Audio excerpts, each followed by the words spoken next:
Stay tuned for a sneak peek into a film that's going to demonstrate just how far God will go to save us, to show us his love, even when it means snatching us from the dark side. My name is Yvonne Shelton, and you're watching Urban Report.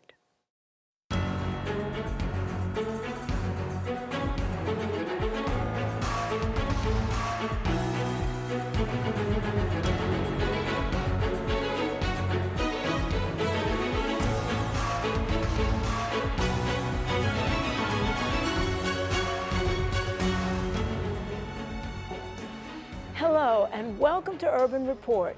My guest today via Skype is Chris Lang, producer and director of the film Charmed by Darkness and founder of Livestream Media, a nonprofit film company. Welcome to Urban Report, Chris. Welcome back. Thank you very much, Yvonne. You are such a busy guy. We know you are a busy guy. You have been working on this project and it is now ready and we are so excited for you. Tell us a bit about Charmed by Darkness and the whole journey. Thank you, Yvonne. I was sharing with you before we started taping today that I have to be reminded sometimes that God doesn't wear a wristwatch. Right. And I'm so thankful that God has already gone around the corner in the future and seen what's coming. And he's prepared things for you and me and whoever's listening today to fulfill that purpose for which they were born. And this 6.5-year journey, Yvonne, I met you years ago when we were just getting started. And you might remember seeing this book. I read that book in, what was it, 2 or 3 days? I couldn't put it down. Yeah, fascinating. This book came out in 2015. It's the full manuscript of Roger's original conversion story. Roger Morneau was a demon worshiper who became an Adventist Christian author and founder of an international prayer ministry. And in your opening today, you said that God has the ability to reach down into the darkness and pull people out at, the Bible even says, to the uttermost. That's right. He can save. That's right. And I like to tell people this is one of the most compelling conversion stories of the 20th century. Yes. And it was a great honor to finally connect with Roger's family. Roger Morneau's family lives out west, and I had spent years just impressed to ask them if anyone had ever asked permission to dramatize his conversion story after so many years. For those that don't know about Roger Morneau's story, he was born in the 1920s, grew up in the 1930s in a Roman Catholic family. And at the ripe old age of 12, he was told that his mother, who had just passed away, had escaped purgatory and gone straight into heaven. And that was because his father was wealthy and was able to pay for 300 masses simultaneously across Canada, which, by the way, Roger was born in New Brunswick, Canada. Well, there was a poor old woman who was a close family friend who had also recently passed away. And this young 12-year-old's mind, when the priest told him that this kindly old lady was suffering in purgatory and she was just as godly as his mother, he decided God was a tyrant.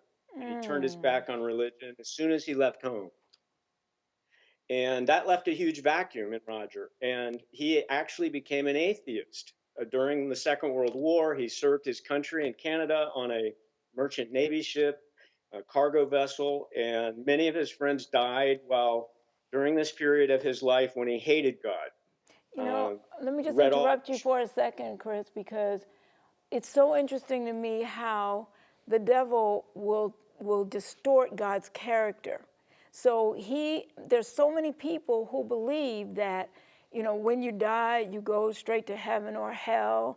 And if you're in hell, you're burning up and you're burning forever. And if you are in that in-between place of purgatory, it's just, it's such a distortion of the loving character of the God that we know. So you can kind of understand how people, because they don't know who God is, they get sidetracked into thinking that God is this tyrant who's going to burn you forever, or who's going to have you writhing in pain forever. And so that's what led Roger into atheism, correct? That's right. There was this big vacuum.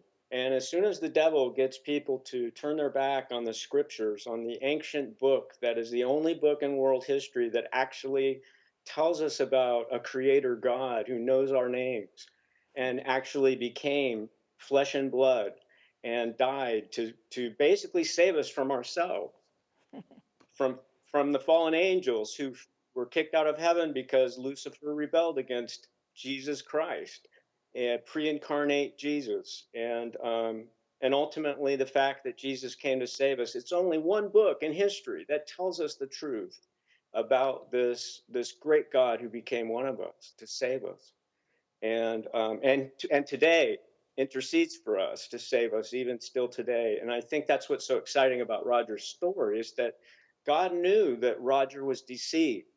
And for those who are watching today, who maybe grew up in a Christian home, maybe grew up in another worldview, and they've heard about Jesus, they've heard about God, but maybe to them, God is an impersonal force in the universe who doesn't have a heart or a nurturing spirit to actually help me in my situation.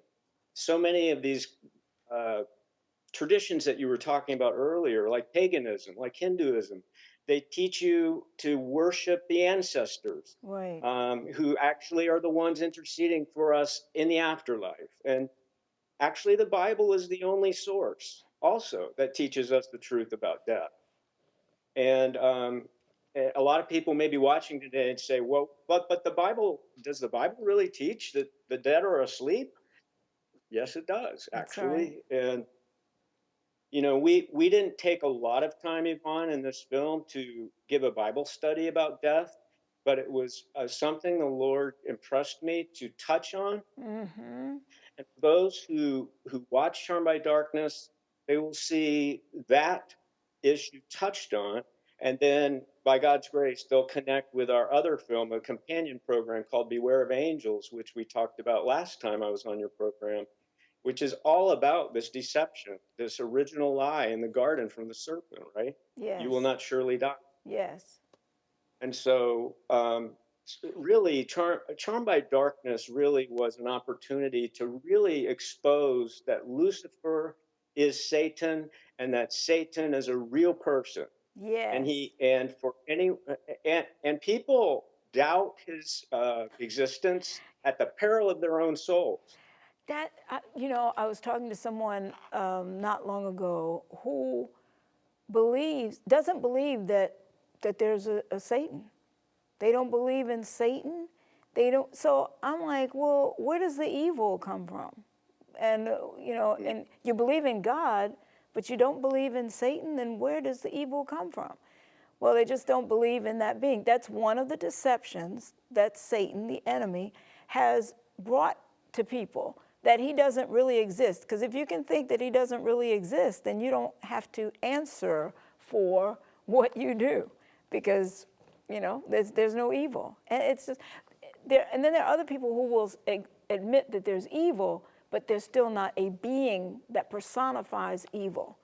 There is, the Bible Yeah. teaches who Lucifer was, who Satan is, and how it happened, and what has happened to earth as a result of it.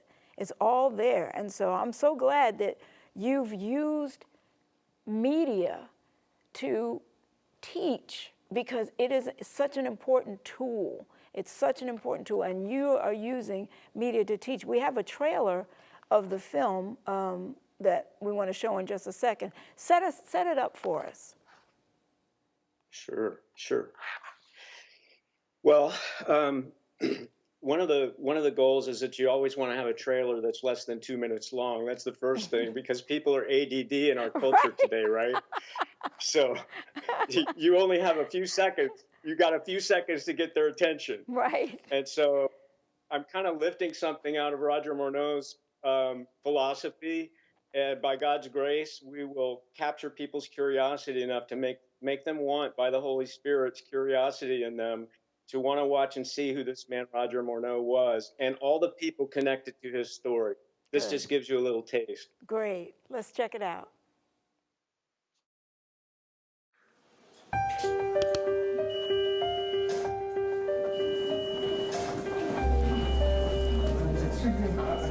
I'm with my wife, Mr. Morneau. This man is connected with the guy above, and you want to talk to her and pray for her.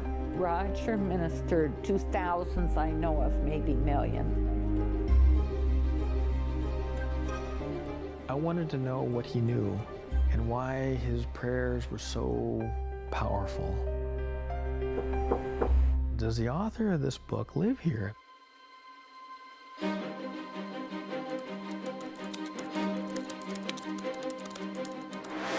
There's power in Roger's story. There's something that doesn't want me to continue typing this. Welcome to our home. Thank you. How were the scriptures given? As we read the questions and looked at the scriptures, he never blinked. The sweat was pouring from his face. And I said, what are you doing? He said, oh, just trying something. Better pray.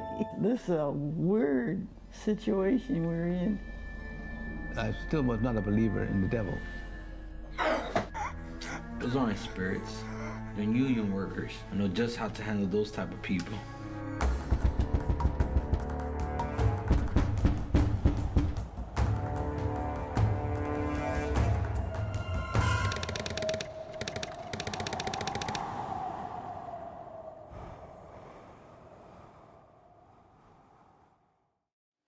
Wow, that was powerful. That was powerful. That does whet your appetite. Like, you want to know more. Like, what's going to happen, and who is this guy, Roger Morneau, and just, yeah, that's really good. And it addresses some of the weird things that happened, you know, during even the production time. And we're going to talk about that in a bit. But what were some of the activities and research that you had to do? Like, you must have had to do a lot of research, because this was, what, in the 40s and 30s? And how did you do all that research, and what were some of your findings? Yeah, Yvonne, it was, and I think part of the reason why this took so long to produce is that, first of all, from a journalistic perspective, you don't want to make statements unless you have sources for what you're saying. And I had prayed all along in this journey that God, help us to be able to prove through documentary evidence the things which we can prove, so that it will add credibility for the things which we can't prove. Because there's nobody, see, Roger never gave names of the people that he was with in the secret society, for example, right?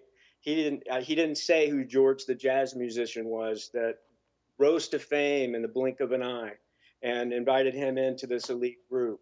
We think we know who it is, but quite frankly, that doesn't change the trajectory of Roger's testimony. Right. And also because we can't make statements for things that we don't have documentary proof about.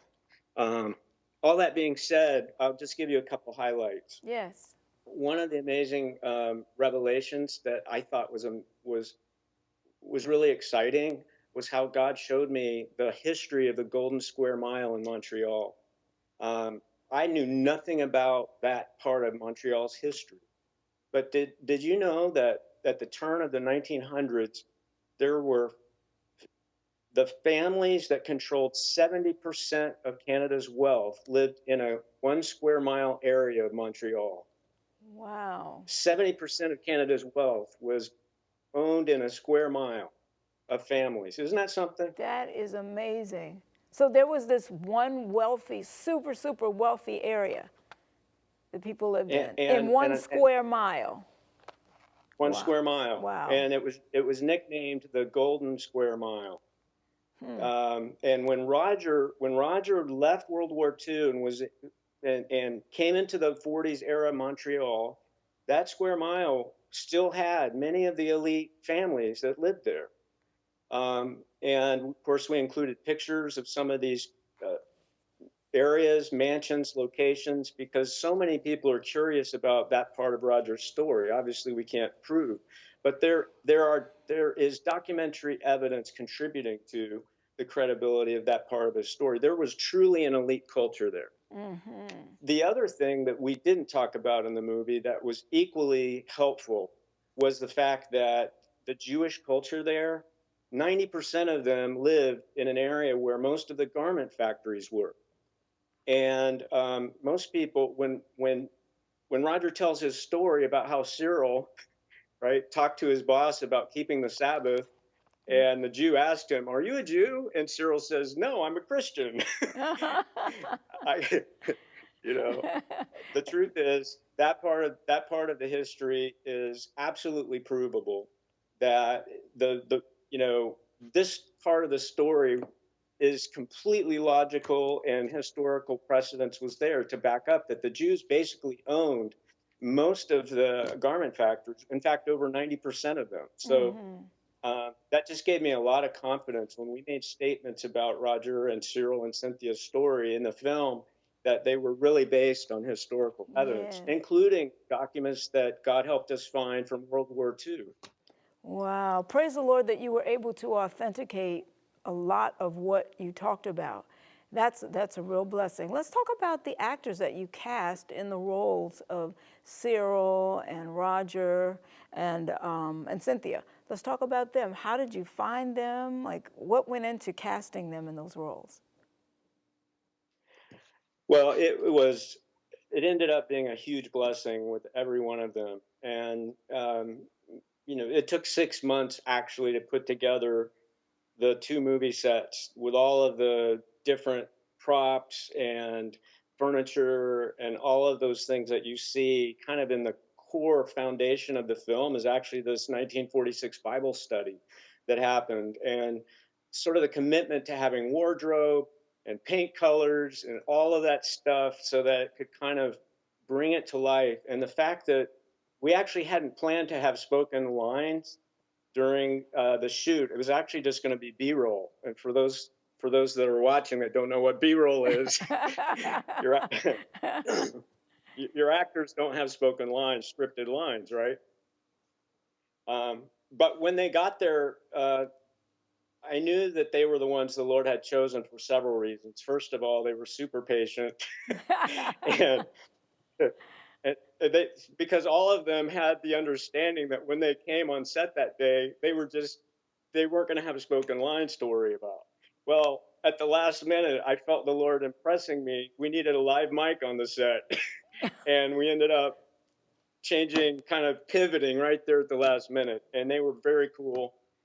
They put their heart and soul into it, and God blessed us. I mean, we had to shoot more takes than we had expected, but they did a tremendous job. And I think most people the people out there who've read any of Roger's books or know anything about the friendship between Roger and Cyril, well, the last thing I'll mention that kind of gave me this total confidence that God chose these young people to be in these roles. The young Cyril actor and the young Roger actor had never met before. They didn't know each other, and they came to this set on the day of the shoot, and they met on set for the first time. Their chemistry was so natural, so unbelievable. We laughed more than we deserved to laugh on the set. And pretty soon, when the viewers who see this later, we're going to post some outtakes, some bloopers and things like that, so that people can see how naturally they worked together on set. And that was just a blessing. And you know why, Yvonne? Because Roger and Cyril actually became best friends. And for the rest of their lives after they met in the factory that week when they ended up studying the Bible together. And do you know that young Cyril and young Roger, they now see each other on a weekly basis ever since they worked together on the set of this film. Oh, what a neat story. So they became close friends like the characters they played. Wow. Yes. What did the families of Roger and Cyril think about these actors? You know, they loved these actors. They felt like they were very believable, and that was such a huge affirmation to have a blessing from the families. You know, Roger's daughter Linda, who also appears in the film, she told me that she cried a lot of times when she watched this film out of joy, because there's so many things that come out in this film. The family is such a private family, Yvonne. They don't go on camera. They don't go give interviews. In a way, they've been living in the shadow of this huge legacy. Yes. And this film actually gave them, God gave them an opportunity to speak a word about this journey they've all been on together, and what it means and how it connects to God's bigger plan for them. And one more thing I'll mention that was so affirming from Cyril's daughter-in-law. Her name is Olive, and we've become very good friends since Cyril passed away, since both Cyril and Cynthia passed away soon after I worked with them. And Olive and all of her daughter and her grandchildren, who were the great-grandchildren of Cyril and Cynthia, these young girls were all sitting there in front of the TV watching Charmed by Darkness together, and they every once in a while, Olive said they would pause it, they would look at their grandmother, and they would look at her with this expression, and they said, "That's exactly how Grandpa used to tell us." Wow. But they were seeing it being reenacted, and Yes. and Olive said that those little girls did not budge an inch the whole time the movie was playing. Which is And a I was true just so test, right? Which is a true test of how compelling the film is. If you can hold the attention of youngsters, you can really hold some attention. I just praise the Lord, you know, for that kind of family centric. They know the story better than anyone, right? That's right. That's right. They know the story better, and they could see the parallels, the similarities between the actors and the real characters, which is a blessing because that was his family. And just the miracle of how it all fit together. You know, these flashbacks. When people see the film, they'll see that the Bible study is the foundation, and then there's flashbacks to different parts of Roger's life, and there's it's constantly moving different places, so the viewer isn't just sitting there in a Bible study the whole time. You know, that would be kind of rough. You're right. That is so I mean, good. for a non-believer, of course. Right. This is so good. I'm so excited about this film, and I know that the viewers are going to love it. And I know also that behind the scenes, during the shooting of the film, you had some unusual things happen. Tell us about that. Yeah, the last time I was on the program with you, Yvonne, I shared how a bear, after living in this house for 20 some years, broke through my fence the night I was scanning those little Bible studies that are out of print. And Cyril mailed them to me. And, you know, just a few months before we finished post-production, it was my birthday last fall. And at 3 a.m., I heard a crash that woke me up. This time I got security camera video of this big bear who crashed through my fence again. Wow. That same bear came back 5 years later, Yvonne. Wow.